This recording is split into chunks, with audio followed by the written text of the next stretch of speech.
እዙይ ድምጽ ራዲዮ ኤረናይ ኣብ ኤርትራ ብደረጃ ሀገር ደም ክልገስ ጎስጓስን ጻውዒትን ይካሄዳሎ። ቀዳማይ ሚኒስትር አብይ ኣብ እዋን ውግእ ኢራቅ ንሃገራዊ ድሕነት ኣሜሪካ ናይ ስለያ ሓበሬታ ይልእኽ መንባሩ ገሊጹ። ፕሬዚደንት ሶማል ተደናጊ ዝጸንሐ ናይ ኢትዮጵያ ዑደቱ የካይዳሎ። ኣረሳት ዜና ክትከታተሉ ጸኒሕኩም ክብራት ሰማዕትና ዝርዝር ትሕሱ እንሆ።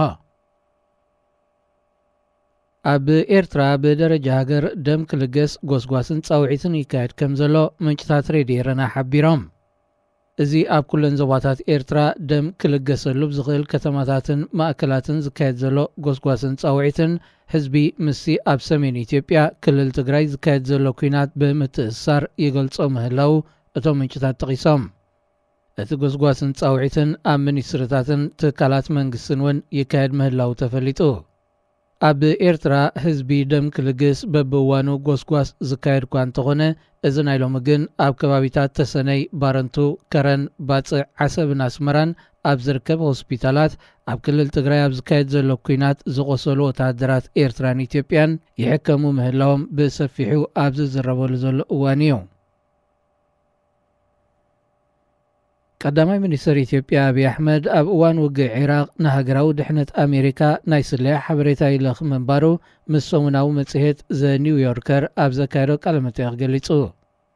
እቲ ቀዳማይ ሚኒስትር ኣብቲ ዘካየዶ ውልቃዊ ህይወቱ እውን ዘጠቓለለ ሰፊሕ ዕላል ንኣሜሪካ ብጣዕሚ ከም ዝፈትዋን ከም ዘድንቐን ብምጥቃስ ነታ ሃገር ካብ ገለ ዜጋታታ ንላዕሊ ከም ዝፈልጣ እዩ ተዛሪቡ።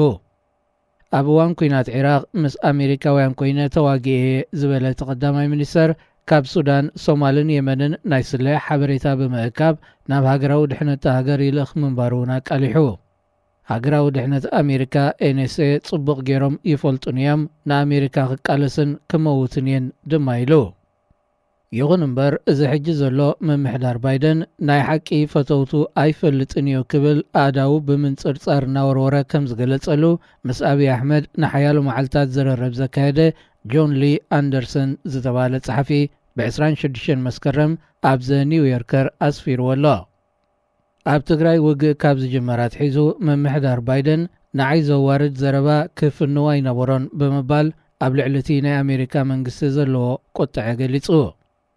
ንሱ ብተወሳኺ ሓላፊ ትካል ረድኤት ኣሜሪካ ሳማንታ ፓወር ምስኡ ከይተማኸረት ናብ ኣዲስ ኣበባ ክትረኽቦ ብምምጽኣ ከም ዝነጸጋ ብኣብነት ጠቒሱ። ኣብ ብዙሕ መንግስታውን ውልቃውን ጉዳያት ብምልዓል ምሲ ጸሓፊ ዘውግዐ አብይ አሕመድ ቀዳማይ ሚኒስትር ከም ዝኸውን ካብ ንእስነቱ ይፈልጥ ምንባሩን ስልጣን ኣብ ዝሓድገሉ እዋን ድማ ህዝቢ ኢትዮጵያ ኣምሪሩ ከም ዝበኪ 100% ርግጸኛ ምዃኑን ገሊጹ። ፕሬዚደንት ሶማል ሓሰን ሼኽ ማሕሙድ ኣብ ኢትዮጵያ ወግዓዊ ናይ ስራሕ ምብጻሕ ንምክያድ ትማሊ ረቡዕ 28 መስከረም ናብ ኣዲስ ኣበባ ኣትዩ። እቲ ፕሬዚደንት ኣብ ኢትዮጵያ ብዝጸንሐሉ ምስ ቀዳማይ ሚኒስትር ኢትዮጵያ በዝያዳ ኣብ ጉዳይ ጸጥታ ዶባትን ስጋት ኣሸባብን ብምትኳር ከም ዘተዩ ተሓቢሩ። ኣብ 23 ግንቦት ናብ ስልጣን ዝመጸ ፕሬዚደንት ሓሰን ኣብ ኩለን ጎረባብቲ ሃገራት ዑደት ከካይድ እንከሎ ዛጊት ናብ ኢትዮጵያ ከይበጽሐ ይጸኒሑ። ምድንጓያት ዑደቲ ፕሬዚደንት ብወገን ኢትዮጵያ ምዃኑ ክገልጻ ዝጸንሐ መርበባት ዜና ሶማል ጠንቁ ብንጹር ኣየመልከታን። ኢትዮጵያ ንኣሸባብ ንምምካት ብዘይካቲ ብውልቃ ኣብ ዶባት ሶማል ዘዋፈረቶ ሰራዊት ኣብ ትሕቲ ሕብረት ኣፍሪቃ ዝተሓቑፈ ኣሃድ እውን ከም ዘለዋ ይፍለጥ።